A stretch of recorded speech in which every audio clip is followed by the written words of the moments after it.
The following program is brought to you by Jack Miller. It's Down to Business with Jack Miller.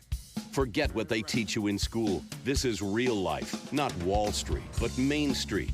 A real show on what's really involved with starting and running a business, with all the ups and downs. Our guests will answer your questions and provide you with valuable information. Stay tuned and join in the conversation. Hello, everyone. This is Jack Miller. Thank you for joining us. We are super excited for today's show. We have famed political operative Roger Stone, who will be joining us in a few minutes. First, Todd Cohen. How are you, my friend? I'm doing great, Jack. Good to see you as always. Everything, you had a good week? Yeah, every day I wake up on this side of the grass is a good day, as they say, you know?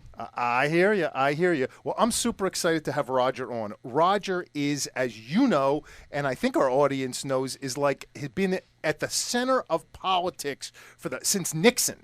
He was Nixon and supposedly dirty tricks man. He was at the center of the Gore-Bush ballot initiative. He was Trump's spokesman. He's been a famed author. He's one of the few guys who has a tattoo of Richard Nixon on his back, and he just wrote a book called... one of the few guys? Probably the only guy. How many guys have that? Probably the only guy. I have so many questions for him, and by the way, my Twitter and Facebook have been blowing up. I even had a friend of mine tell me he's not going to be a friend of mine anymore because I'm interviewing him, which I thought was great. This guy wasn't a friend anymore. But anyway, let's get Roger Stone on the line. I have so many questions for him. Very excited. Roger, you with us? I am indeed. Jack, those are the kind of friends you don't need. Roger, I have to tell you even a funnier story that I happen to be Jewish and I go to synagogue every Saturday. Last Saturday, I was given the honor of holding the Torah, which is called Hagbah, where you lift it up and this whole thing. As I'm lifting it up, and it happens to be one of the hardest of the year to do because we just had our Jewish holiday, this guy who's the most liberal guy in the world, who's been dependent upon the government, I think, his whole life, not to mention he's a slob and smells, and I don't have anything good to say about him. He starts yelling at me, "Oh, how dare you interview Roger Stone, and you're a ba-ba-ba." And I was, to be honest with you, he gave me so much encouragement, Roger, to interview you. You know, I thought it was great. Well, Jack, let me just say this. Hachmi Chinik. I understand. There you go. Believe me, I wanted to say a lot more, but, you know, everyone was looking and, you know, whatever. But, Roger, believe me, if you think I care, honestly, it made my day. I was excited. But anyway, I really thank you for taking your time. I know the book just came out Tuesday. I think it was Tuesday. We had the election Wednesday. The debate. No, the debate. Tuesday yet. What am I rushing? The election? I read your book. I have so many things I want to talk to you about. And is it okay if we just jump right in? Yeah, let's do it. First of all, I have to tell you, Roger, that I think whatever anyone's political views are, you have had an astonishing career and a fascinating life. And I guess the first question I have for you, and I have tons of questions about the book, but what's it like to be Roger Stone and live the life that you have led, met the people that you have met, been involved with the controversies and just politics, as I think you said in one of the interviews, the bowels of American politics since Nixon? What's it like? Yeah, you know, in many ways, I guess I'm like the Forrest Gump of American politics, whether it's Watergate or the 2000 recount or any number of national scandals I happen to have popped up. Look, I've had a great life, and I spent 30 years in the corroded rectum of the two-party system. And while I have enormous sentimentality about the Republican Party, I'm a former young Republican national chairman. I came up in the Republican Party of Barry Goldwater at a time that the Republican Party stood for small government and less spending and less taxation and less government intrusion in your public life. I've come to the very sad conclusion that both parties are now one party. It's the Wall Street Party, the big money party, the party of endless war, the party that's eroding our civil liberties, that's reading our emails, listening to our phone calls, keeping track of where we are with their cameras. It's the party of massive debt, more and more borrowing to pass on the debt to our children and grandchildren. It's the party of high taxation, particularly on the working people of America. And although the Republicans and the Democrats try really hard to sound different, they're exactly the same. And I came to the sad conclusion that it didn't matter whether it was Bush, Clinton, Obama, Bush, Clinton. They're all exactly, sadly, the same.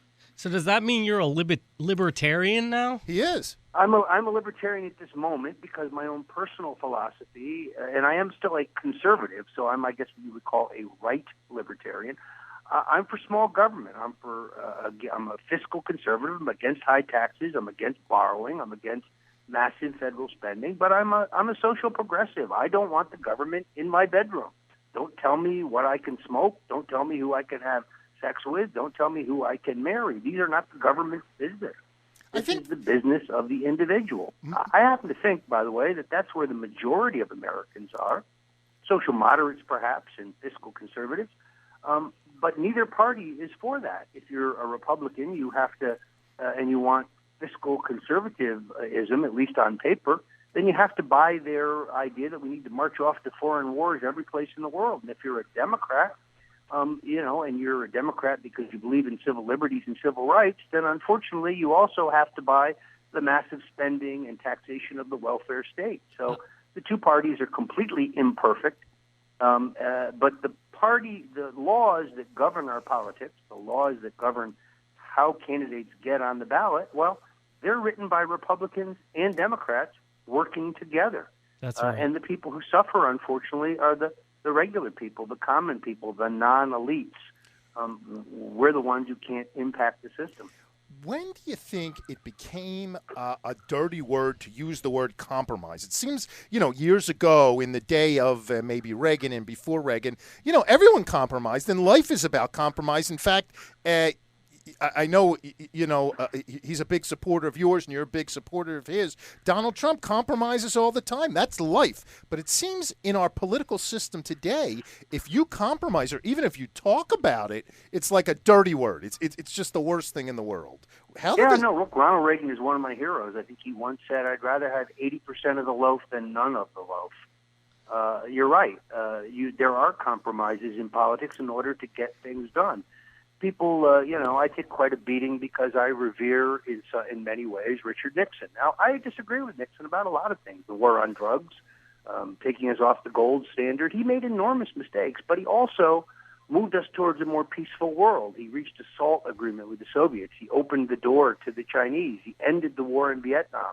He desegregated the public schools. He saved the state of Israel.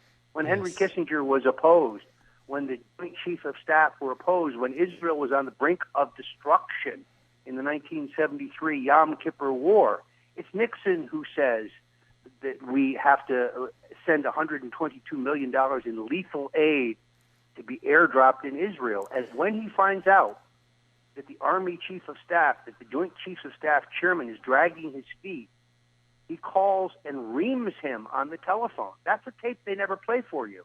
Why don't you play that tape? Richard Nixon saved Israel. That's a fact. I happen to be a huge fan of Nixon as well, and I get a lot of grief for it too. And, the part about the Nixon and the support of Israel is he gets a lot of play because he made nasty, I don't say nasty, he made comments about Jews in Israel, which, by the way, I happen to be a practicing Jew. I make the same comments. Mine just aren't taped. But at the end, he supported it. And I think it's more important to have someone to support Israel than say nice things up in front and don't support it with our current administration I think Golda Meir is the one who said it's deeds that matter, not words. That's it doesn't right. matter what he said. It's what he did. Without Richard Nixon, there would be no state of Israel today. It would have been Same could be said for Harry Truman, and he was a known anti-Semite as well. And you know what? Deeds do speak louder than words.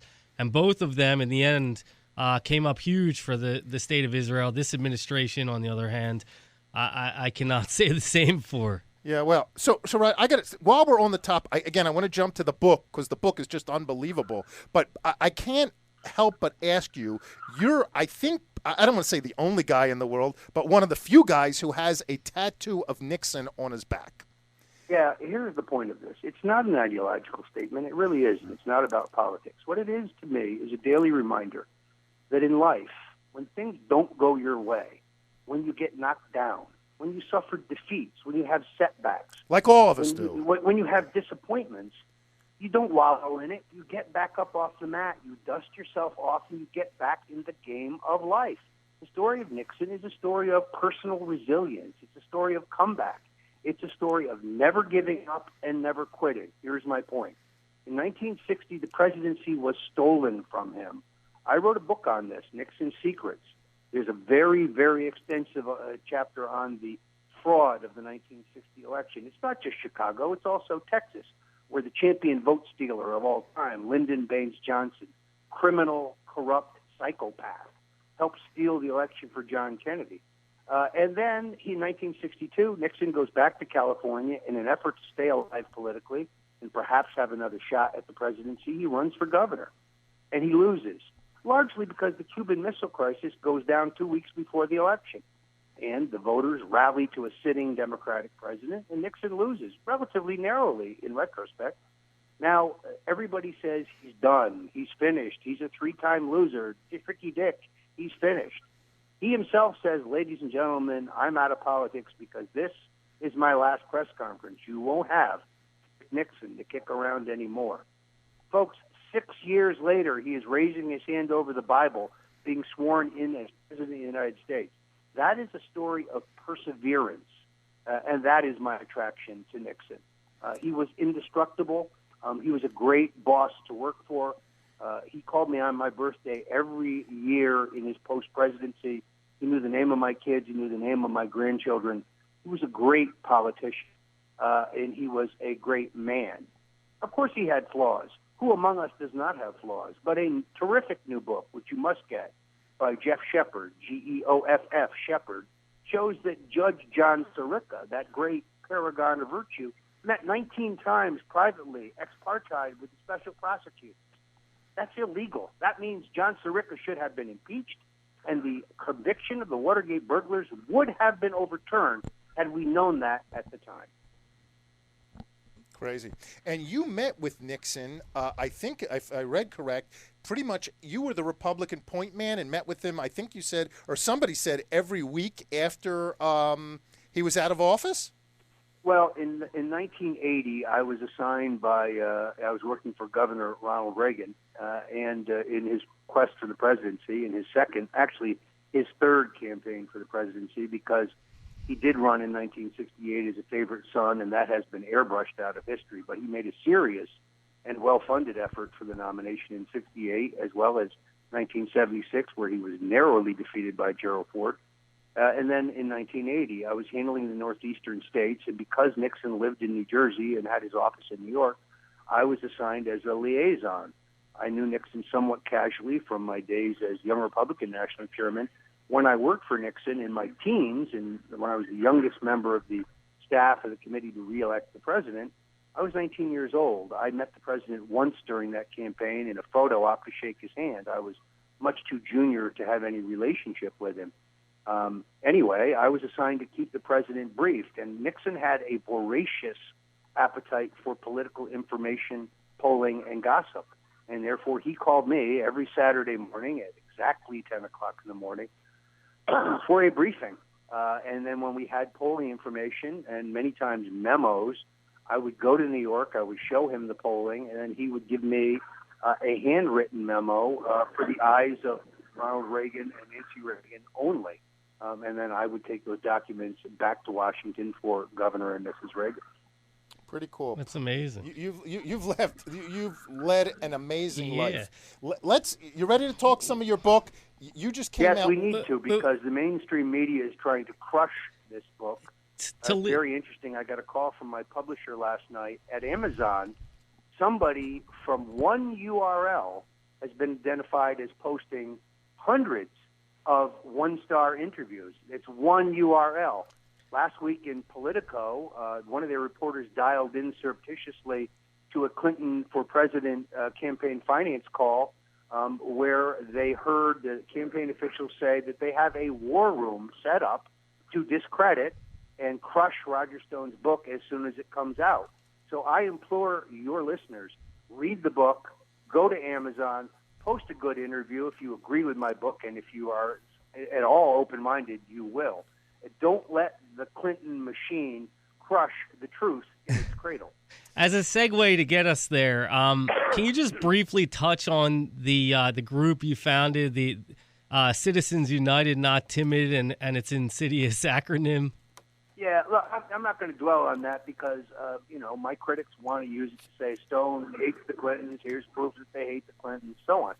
Yes, I am an opponent of the Clintons. Why do I use foul acronyms to describe her? For the reasons in this book. She is an abuser of women. Bill Clinton is a serial sexual assaulter. He is a serial rapist. I name the women in my book who he has assaulted. There are dozens of them. But once he assaults them physically, then Hillary Clinton assaults them psychologically by hiring heavy-handed private detectives who, in turn, terrorize these women and force them into silence lest they get in the way of the political ascent of Bill and Hillary Clinton.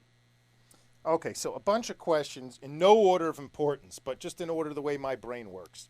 Do you think, obviously, according to your book, and I think according to history, President Clinton has a very high T levels, let's put it that way, high testosterone levels, which, by the way, I have low. I wish I had the strength to have sex with as many women as he has. I don't know how this guy has the strength.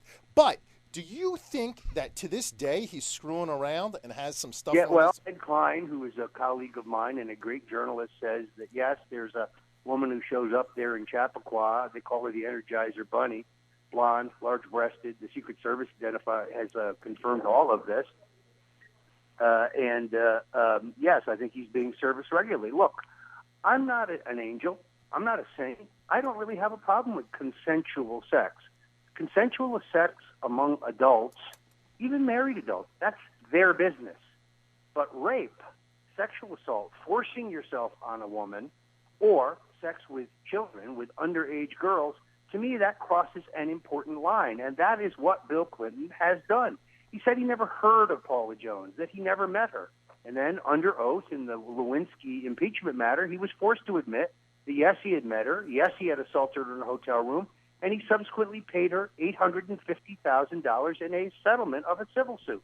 So for those who try to say all of this has been discredited, all of this has been denied, that is a foul lie. None of it has been discredited.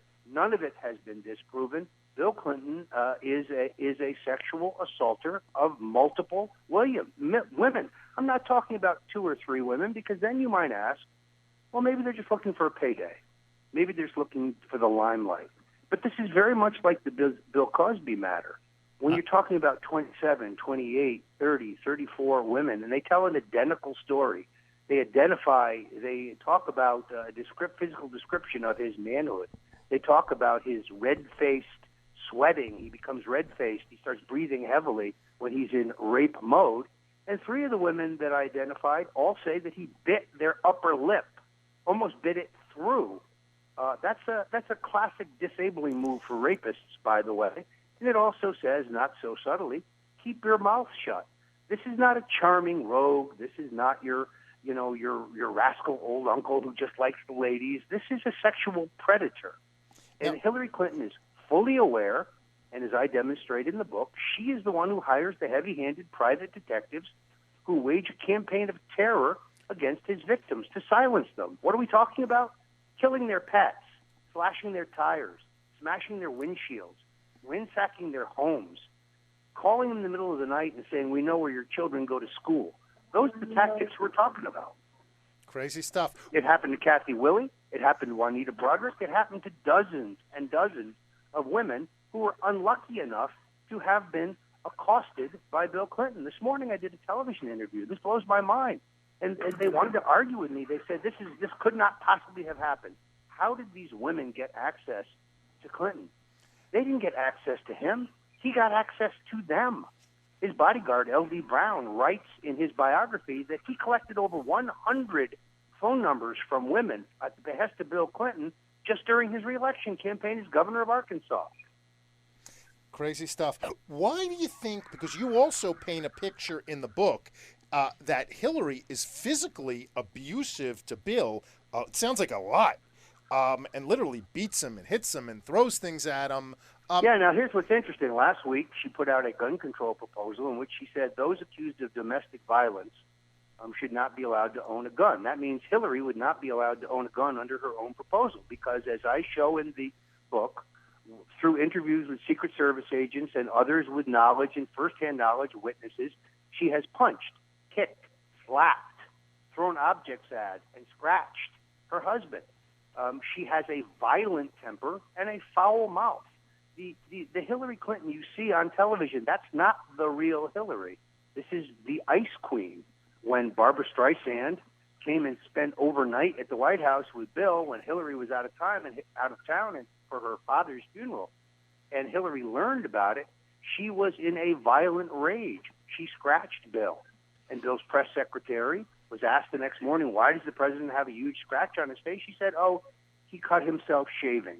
The press secretary, D.D. Myers, later admitted that was a lie. He was scratched by Hillary Clinton. She is a domestic abuser. In fairness, Roger, since the '60 election, when television emerged as a vault to these candidates to sort of bring them into the living room of everyone, how many of these politicians really are the same person as they portray on TV?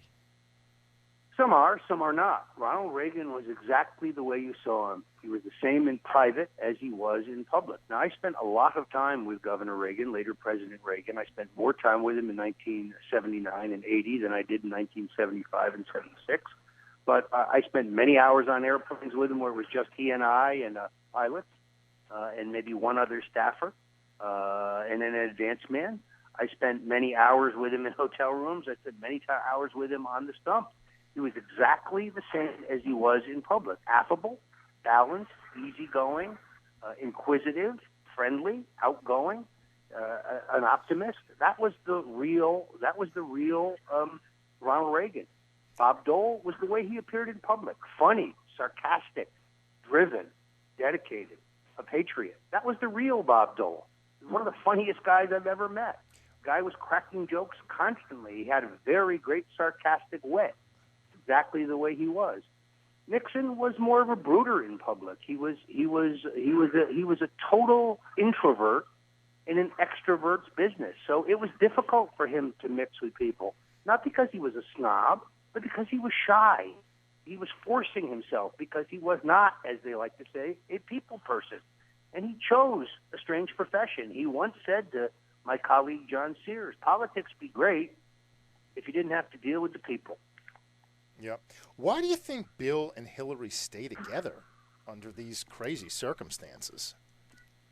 I'm sorry, you broke up. I'm sorry. Why do you think they stay married? I mean, it seems like they're both... Well, because look at the wealth that they have accumulated. Chelsea Clinton says, I don't care about money. Really? She lives in a $10.5 million condominium in New York City. She had a $3 million wedding. They spent more on alcohol, $3,000, for her wedding than most people spend on their entire wedding. She and her husband are greedy, they're avaricious, they're pushy, and they're about the money. The Clintons are about the power and the money. You saw her in the debate the other night. She talked about income inequality. She's really bothered by it. Well, she made $258 million last year. Bill made $350. They should give that money to poor people if they really care so much about income inequality. But the truth is, in any place where Hillary has been the boss, the employer, the U.S. Senate, the Clinton Foundation, the State Department, in all those places, men were paid more than women in every case. Gotcha. They sound a lot like the Underwoods in House of Cards. Do you watch that show? There's no question whatsoever that Claire Underwood is Hillary Clinton. It is modeled on Hillary Clinton. You wrote that in the book. Of course, when she uses the toilet in front of the ambassador, she's modeling herself after Lyndon Johnson, who famously, as you know, conducted White House staff meetings while perched on the toilet. Although he didn't do that because he was crude, he did it because he wanted to humiliate the people who worked for him. Okay, so speaking of Claire Underwood, and there's a lot of sexual undertones to that, you talk in the book about Hillary's relationship with Huma, if I think that's how you pronounce it. Are you insinuating, are you saying that they sleep together or are they sexual companions? Well, they seem to be unusually close. We do know from the manifests during their travel, during the last campaign, that they stay in the same hotel room when they're traveling. We're told in retrospect that has to do with issues that have to do with Hillary's health. Well, if she has health issues, then we need to know that because she's running for president of the United States. I don't know. Plus, if you think she has health issues. I also find it odd that Huma is the only woman in the history of the U.S. State Department who was given a special waiver so she could work for the State Department, a lobbying company that lobbies the State Department, and the Clinton Foundation all at the same time. That's called triple dipping. It's an obvious conflict of interest, but this is what you get from Mrs. Carlos Danger. They seem to they seem to create the rules as they go, and there are no rules. This is elite deviance. There's a certain group in the country that is so wealthy, so powerful, so connected. For them, there are no rules. They can traffic drugs. They can murder people. They can lie under oath. They can steal. They can take bribes, as the Clintons have through the Clinton Foundation. I'll tell you what the email scandal is really about. The emails would show the nexus between the Clinton Foundation and the State Department, and they would show, for example, that UBS Bank was given a pass on a bunch of illegal accounts they had in Switzerland, and in return they gave the Clintons $1.5 million. That's indictment time. That's jail time. So at a certain point, the Clintons made a decision that they'd rather take the hit for erasing the emails than take the hit they would have taken if the emails had been read. What do you think is going to happen with this email scandal? Well, ask Barack Obama. The number at the White House is 202-456-1414. I'll tell you, only one man who knows, and that is the President of the United States, because his Attorney General and his Justice Department and his FBI, who's conducting the investigation, will decide if there's not enough evidence to indict her. Why would you indict and convict and ruin the career of General Petraeus over his mishandling of classified documents and not indict Hillary Clinton, whose violation of that law is far more egregious? I was going to say, it seems to me that the common man, if they did something 2% of what Clinton did, would be indicted by now. And unfortunately, I've been at the bad end of the government's wrath, and I know it's not pleasant. But when we have to take a break in a minute. But before we do, I want to just let everyone know that that Roger is going to be next Thursday at October 22nd at 7 o'clock at Barnes & Noble in Fort Lauderdale, and it's a great time for him to sign autographs. Roger, you're signing autographs there, correct? Absolutely. I'll be signing books. I'll be posing for pictures. I also will have extremely heavy security. I have to be honest with you. Since I have written this book, there have been multiple threats against my life and against the lives of my family, against the lives of my children, and even against the lives of my grandchildren. These are people who play very, very rough. I have a very, very nervous wife, and I have had to take on and pay for personal security. But nonetheless, I'm going to do these book signings around the country. I'm going to continue to speak out on programs like this because people need to know about the intrinsic evil that is Bill, Hillary, and Chelsea, the adult Clinton. I also just want to tell everyone that if you go to the Clintons' War on Women on Facebook, there's a bunch of other book signings he's doing, and I got a ton of, believe it or not, calls, emails, instant messages from people wanting to know the locations of these and if you'll sign them. So I know you will. Everyone should go to the Clintons' War on Women, a riveting, riveting book. Roger, stick with us for 2-3 minutes. We need to take a hard traffic break. When I come back, I want to talk more about, I don't even know how to say it, murder that you're saying the Clintons involved with? Certainly possible. Hillary giving the go-to order at Waco, and that's just the beginning. So stick with us, everyone, for a few minutes, and we're going to have the Roger Stone. And Roger, it's just amazing. I think you've had the most unprecedented career in government and politics in the last 40 years. So you're Superman to me, man. You're my idol. Okay, we'll take a break, everyone. Don't turn that dial. We'll be right back. Turn it around. Do you need long-term real estate financing? Gelt Financial is located right here in Fort Lauderdale, Florida, and provides 30-year terms with no balloon payment whatsoever on non-owner occupied residential and commercial real estate. With a minimum loan amount of only $75,000 all the way up to $5 million, we provide common sense underwriting and a quick closings. We don't require tax returns whatsoever. Call right now at 561-221-0900. Again, that's 561-221-0900. Did you invest in a non-liquid real estate partnership? Do you want and need liquidity? There's finally an answer. Quick Liquidity is a direct buyer of real estate minority interest and tenants in common investments across the country. To find out if we would buy your non-liquid investment, call us at 561-221-0881 or visit us at quickliquidity.com. That's quickliquidity.com. You're locked into 880 The Biz, South Florida's only business talk station. 880 The Biz, where money talks. Welcome back to It's Down to Business with Jack Miller.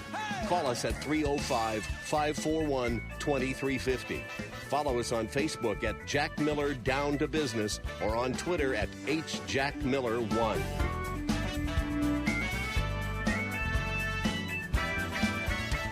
Hello, everyone. This is Jack Miller here with my buddy Todd Cohen, and we are lucky enough to have on the phone Roger Stone.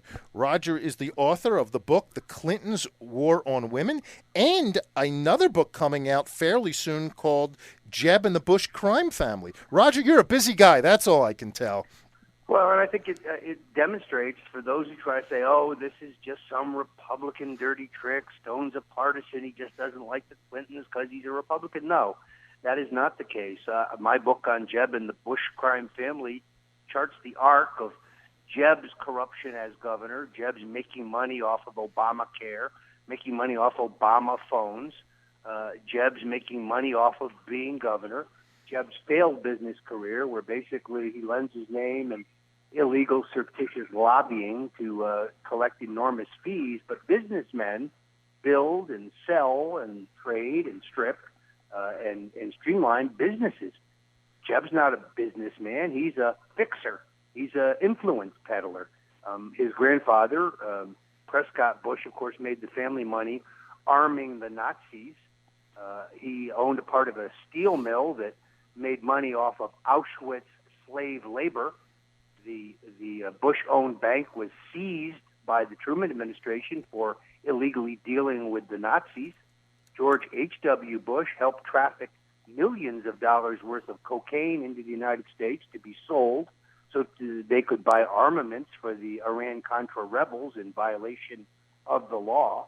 George Bush, the father, was able to avoid prosecution because he stonewalled the federal investigation, refused to be questioned, refused to turn over documents.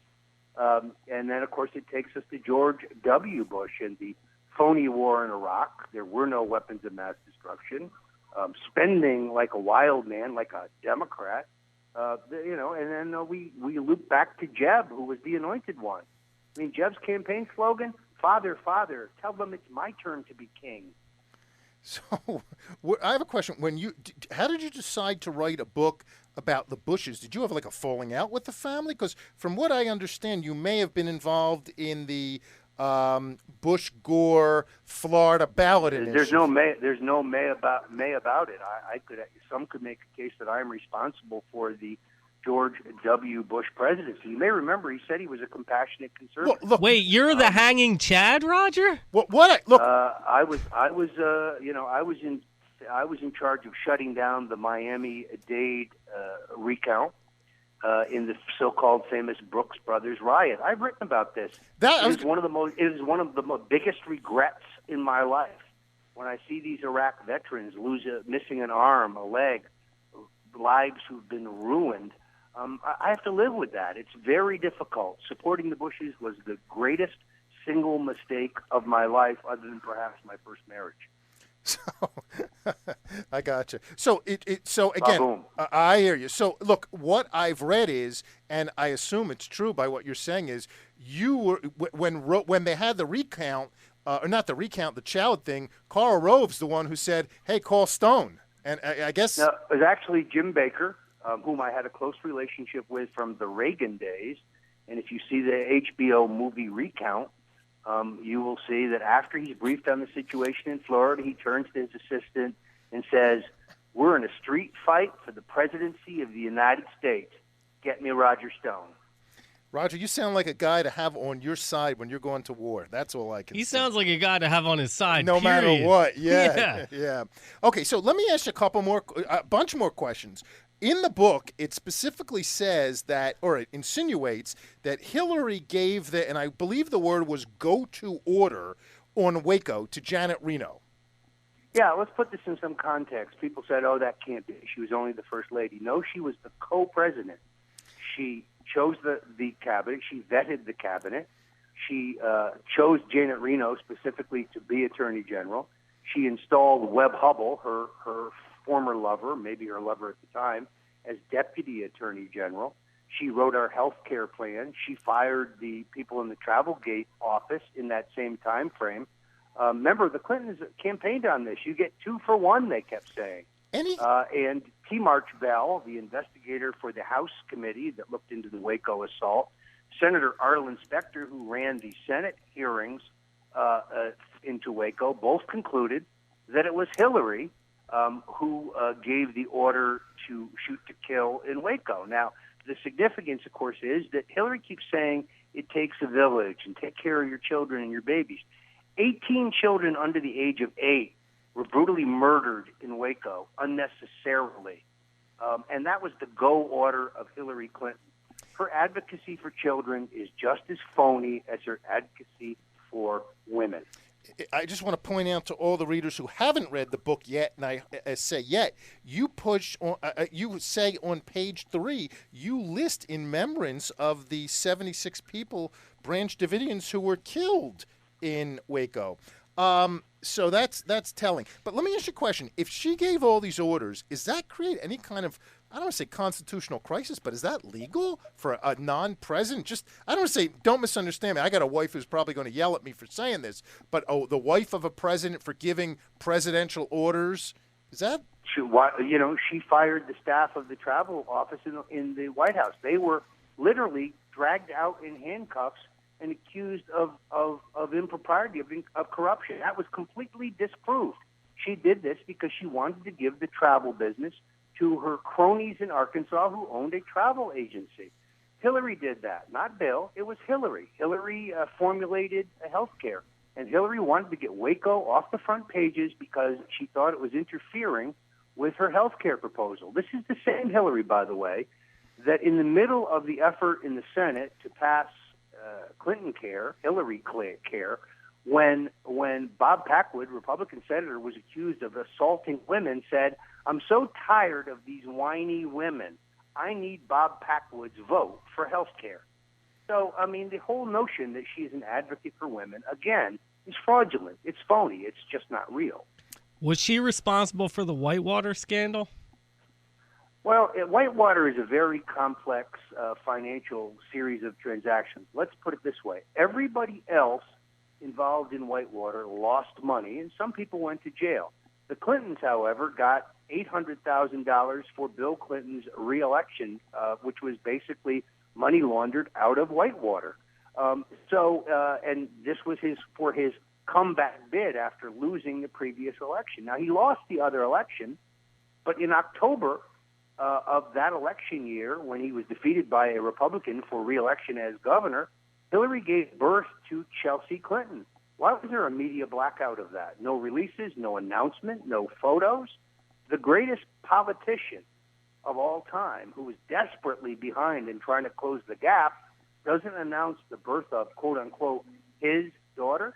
In fact, according to Clinton's bodyguard, L.D. Brown's book, once again, Clinton learned that his wife was pregnant by reading it in the newspaper. So I make a very strong case in the book that Hillary Clinton's, rephrase, Chelsea Clinton's biological father is most likely Webster Hubbell. Now, last week, my co-author, Robert Morrow, tracked Chelsea down to a book signing in Austin, Texas, and asked her point blank, is Webb Hubbell your father? And she smiled sweetly and said, I'm proud to be the daughter of both my parents. And Webb Hubbell reached yesterday in Arkansas, you can read this online, when asked if he was the father of Chelsea Clinton, he said, and I quote, no comment. You tell me. Crazy story. Another thing that I was surprised at is, according to your book, and you quote sources, that Bill Clinton was a cocaine user, and I don't want to say nothing wrong with it, but I'm not making judgments, but more important, was in drug rehab. Yes, I believe that is true. It's Roger Clinton, I think, who was quoted directly as saying, my brother has a nose like a vacuum cleaner. Kind of interesting stuff. stuff. Roger is no saint himself, so. Well, and another thing, just interesting, again, I'm immature, so whenever I hear sex, my nose goes up or whatever, that Jerry Ford basically recommended, President Ford basically recommends to, I guess, Bill Clinton before he was president, that he go for sexual addiction help or go to a sex clinic? I think President Ford told President Clinton he had a problem, he should seek professional help. But I would also have to tell you, President Nixon told me that he didn't like to be with Jerry Ford. And I said, why? He said, the guy passes gas like an helium balloon. I thought all guys do that. Anyway. I know. So we understand that you are a big fan of Arlen Specter's, and we're both from Philadelphia. So he was. You were Arlen's campaign manager when he was. Arlen was a lifetime friend of mine. I worked on his 1980 campaign. He was one of the most durable politicians. Obviously, we have profound disagreement on the question of the Kennedy assassination because the single bullet theory is BS. And I've written an entire book on this. It's called The Man Who Killed Kennedy, The Case Against LBJ. It's a New York Times bestseller. And I make a very comprehensive case using eyewitness evidence, fingerprint evidence, and deep Texas politics to show why a plot that included Lyndon Baines Johnson, the point man, because this happened in his Dallas, where he controlled the DA and he controlled the Dallas police, who had the authority over the investigation into the murder of John Kennedy, because murder in Texas in 1963 is a state crime. It is not a federal crime. The CIA, angry about the Bay of Pigs and the fact that in the Cuban Missile Crisis, everything you've been told about Jack Kennedy facing down the Russians and the Russians removing their missiles, that is all false. We learned 30 years later, almost 40 years later, that we removed our missiles from Turkey and Italy in return for a pledge from the Soviets to remove their missiles. That was kept from the American people for 40 years. We didn't know that in real time. But the Pentagon knew it, and the Central Intelligence Agency knew it. The mob, they were involved because they funded John Kennedy's rise to power. Through their gangster partner, Joe Kennedy, they put $1 million, which is in 1960, huge money, into Kennedy's election. They helped him steal votes in Chicago and West Virginia in the primary, Chicago in the general election. They were double-crossed. Bobby went after the mob with a vengeance. And, of course, then there was Big Texas Oil. They financed the assassination because Kennedy was trying to repeal the oil depletion allowance. In any event, Arlen and I argued over this, usually over martinis. He was an irascible and sometimes exasperating guy, but he was my friend. And, again, I admired his resilience. I always think it's funny that people say to me, oh, he covered up the Kennedy assassination, and he was, quote-unquote, rewarded with a Senate seat. Let me talk about that for a second. Arlen Specter. He was elected district attorney. He then ran for mayor of Philadelphia. He was defeated. Then he ran for re-election as district attorney. He was defeated. Then he ran for governor. He was defeated. Then he ran for the Senate. He was defeated. Then he ran one more time for the Senate, and he won. And then he won re-election again, and one more time, and then a third time, and then a fourth time. The only senator in Pennsylvania history to be elected 4 times. That is a story of persistence. Nobody handed Arlen Specter anything. Yeah, he was quite the guy. He certainly was. Unfortunately, we lost him a couple years ago. Yep.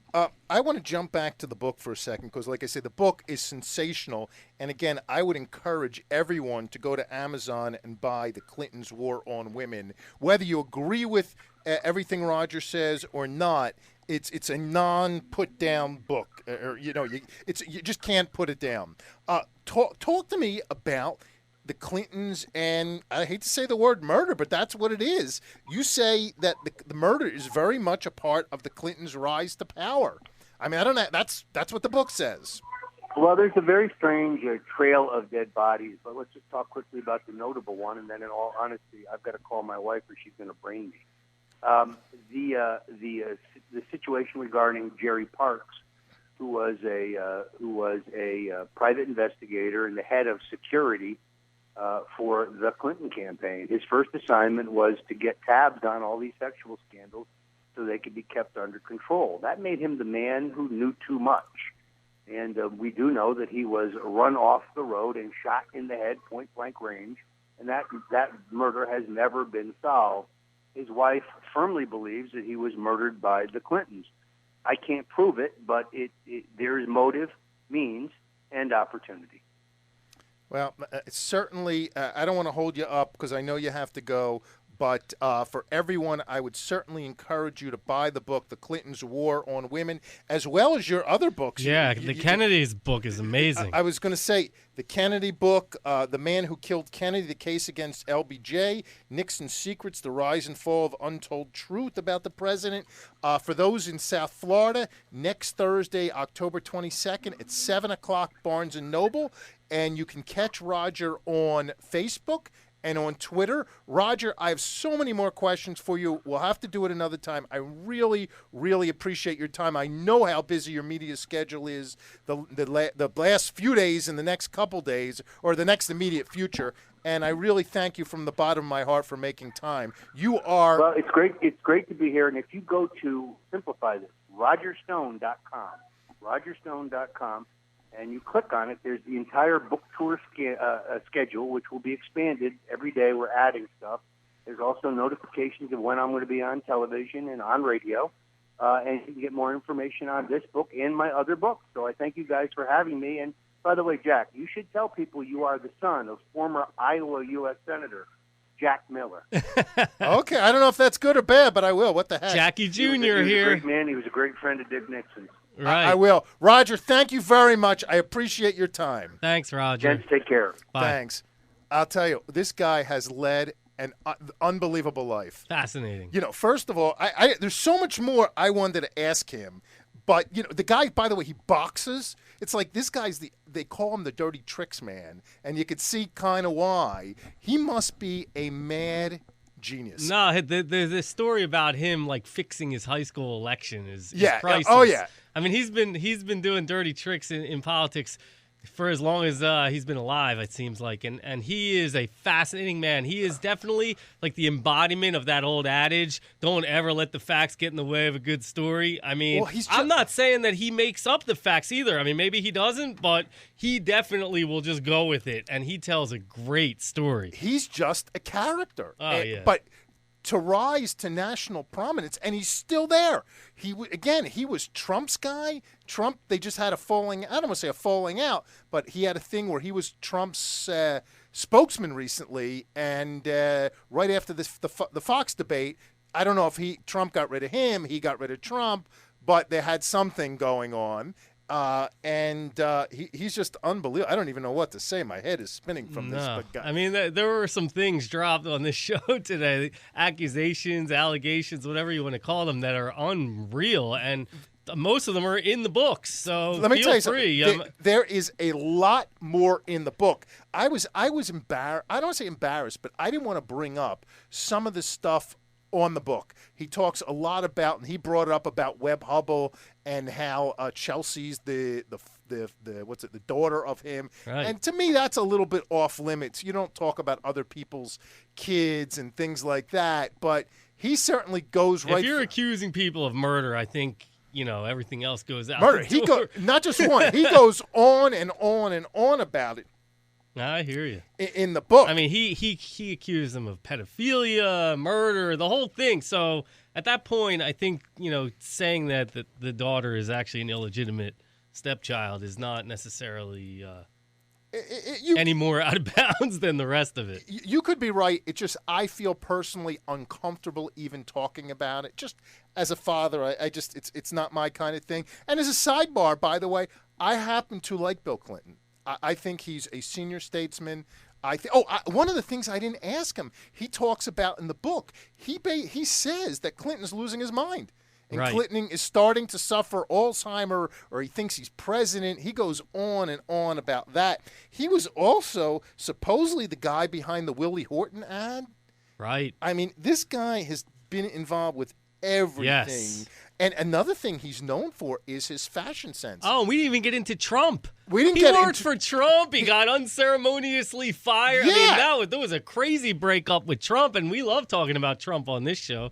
Trump, he's again all kinds of stuff. The guy's had a crazy personal life. He was whatever.